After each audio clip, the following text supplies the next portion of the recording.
चलती चाकी देख के दिया कबीरा रोए, दो चक्किन के पाट में साबुत बचाना कोई।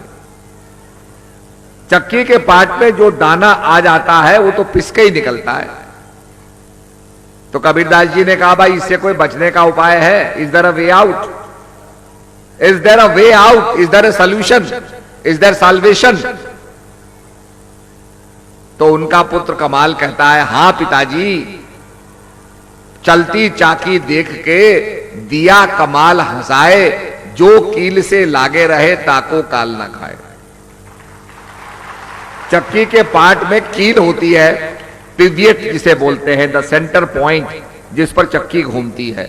जो दाना सेंटर पॉइंट से जुड़ जाएगा वो पिसने में नहीं आएगा, और जो जितना दूर हो जाएगा वो पिसने में आएगा। तो ये संसार का जो चक्र है, जन्म और मरण का चक्र है, ये चल रहा है। भगवान राम का जब समय पूरा हो गया, उनके गमन का समय आ गया कि प्रभु आपके अवतार में आपने अपनी सारी लीलाएं कर दी हैं। जो आपका अभिप्राय था संसार को बचाने का, संतों की रक्षा करने का, वो अभिप्राय पूरा हो गया है। अब आपके जाने का समय आ गया।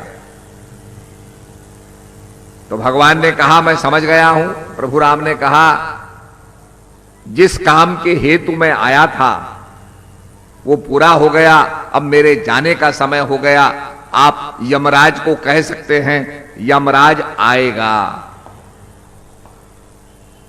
यम कहने लगा प्रभु मैं कैसे आ सकता हूं आपकी अयोध्या में? आपके अयोध्या के दरवाजे पे तो हनुमान जी बैठे हैं। जहां हनुमान जी बैठे रहेंगे वहां यम नहीं प्रवेश कर सकता, यमराज नहीं आ सकता। आपकी तो अयोध्या ऐसी अयोध्या है, आ माने नहीं, युद्ध माने जहां लड़ाई ही ना हो। दैविक भौतिक तापा, राम राज्य सपनहु नहीं व्यापा। राम राज्य में कोई क्लैमिटी नहीं होती थी। इसका मतलब there was a balance of nature. एक प्रकृति का इतना संतुलन था कि भगवान राम ने कहा ठीक है, अगर हनुमान जी दरवाजे पर, अयोध्या के दरवाजे पर गार्ड कर रहे हैं, रक्षा कर रहे हैं, तो मैं हनुमान जी को कहीं भेजता हूं, तो यमराज आएंगे। तो भगवान ने अपनी अंगूठी निकाली, अंगूठी निकाल के अपने महल में देखा, एक वहां पर एक दरार पड़ी थी, उस दरार के अंदर फेंक दिया और कहा हनुमान जी मेरी अंगूठी खो गई है, मेरी अंगूठी को लाओ। हनुमान जी ने कहा प्रभु आपकी आज्ञा, मैं अंगूठी को ढूंढ करके लाता हूं। हनुमान जी ने अपना रूम बड़ा रूप सूक्ष्म बनाया, क्योंकि हनुमान जी में ऐसी क्षमता थी, ऐसी सिद्धियां थी, अपने प्रभु की सेवा करते हुए, गुरु महाराज की सेवा करते हुए उनके अंदर ऐसी सिद्धि हो गई कि वो अणिमा, अणु भी बन सकते थे, माइक्रोकॉस्म भी और मैक्रोकॉस्म भी। जैसे आपके एटम के अंदर इलेक्ट्रॉन, प्रोटॉन, न्यूट्रॉन एक माइक्रोकॉस्म, और आपके ब्रह्मांड में सूर्य है, सूर्य के चारों तरफ घूम रहे हैं, वो संतुलन बना हुआ है। पर ये इतनी सारी अंगूठियों के बीच में ये पहली अंगूठी प्रभु राम की कैसे निकली? दूसरी अंगूठी उठाई तो वो भी प्रभु राम की अंगूठी, तीसरी उठाई तब हनुमान जी की समझ में आया कि तो सारी अंगूठी प्रभु की अंगूठियां हैं। All the rings belong to Lord Rama. ये सारी प्रभु राम की अंगूठियां हैं, और प्रभु राम ने मुझको भेजने के लिए ये बार बार मुझे नागलोक भेजा है।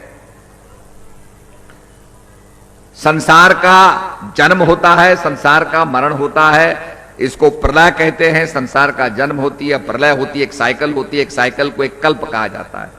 एक कल्प में 4 युग होते हैं, और 4 युग में, त्रेता युग में प्रभु राम आए, अब वहां हजारों अंगूठियां हैं, इसका मतलब हजारों त्रेता युग हुए होंगे। इसका मतलब अंत नहीं होता है, समाप्ति नहीं होती है। तो हम ये मानते हैं, हमेशा मानते आए हैं कि महापुरुषों का आना होता है संसार को बचाने के लिए। जैसे डॉक्टर आता है, कई बीमारी हो जाए तो डॉक्टर आता है, पहले तो बीमार आदमी डॉक्टर के पास जाता है, 1-2 बीमार आदमी हो तो डॉक्टर के पास चले जाता है। और सभी बीमार हो तो क्या होगा? जब सब बीमार हो जाते हैं तो फिर डॉक्टर आता है बीमार वालों के पास। इसलिए कहा गया, when the mountain does not come to Muhammad, Muhammad goes to the mountain। तो 1-2 बीमार आदमी हो तो डॉक्टर के पास चले जाएं। जब सभी बीमार हैं, माया से सभी बीमार हैं, अज्ञान से सबको अज्ञान का रोग लगा हुआ है, अंधकार में प्रकाश दिखता नहीं है, असत्य का रास्ता नहीं है, ये आध्यात्मिक महामारी जो फैली हुई है, तो सभी को सदगुरु महाराज रूपी डॉक्टर के पास जाना पड़ता है।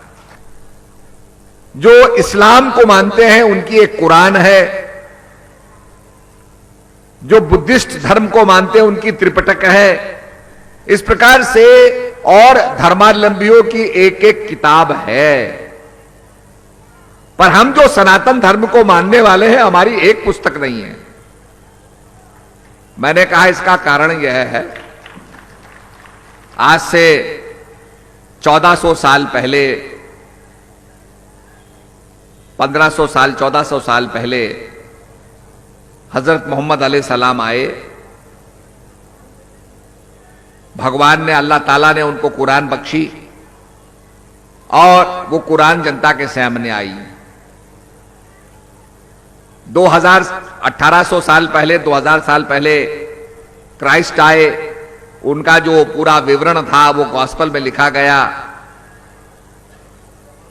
पर सनातन धर्म के अंदर वेदों से लेकर के उपनिषद आए, पुराण आए, उसमें एक महापुरुष का जिक्र नहीं है। वेदों का मतलब, उपनिषदों का मतलब होता है जो सदगुरु महाराज ज्ञानी श्रोत्रिय ब्रह्मनिष्ठ के पास बैठ करके जो ज्ञान प्राप्त होता है, वही उपनिषद है। इसलिए मैं आपको ये कथा बता रहा हूं कि वहां पर हजारों अंगूठियां पड़ी थी और हजारों बार राम आए और हजारों बार राम का गमन हुआ संसार से। इसका अंत नहीं होता है। स्पिरिचुअलिटी का एक चेन बनी होती है। स्पिरिचुअलिटी का अंत नहीं होता है, स्पिरिचुअली में फुल स्टॉप नहीं लगता है। तो कहने का अभिप्राय यह है कि समय समय पर महापुरुषों का आना होता है और उनके आने से हम फायदा उठाएं, उस ज्ञान को प्राप्त करें।